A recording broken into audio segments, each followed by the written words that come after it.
Okay, guys, we're going to be doing the cable rope curls, okay? So you're going to grab a machine like this with the cable. You're going to get one of these guys.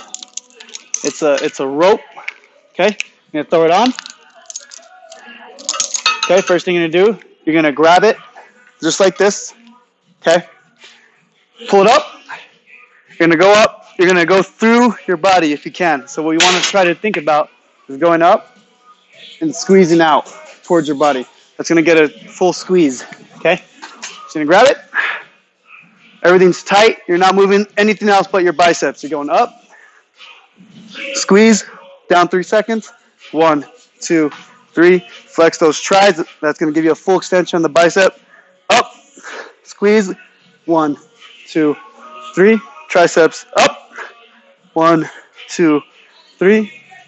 Up. 1, 2, 3. Okay. That's the cable rope curl.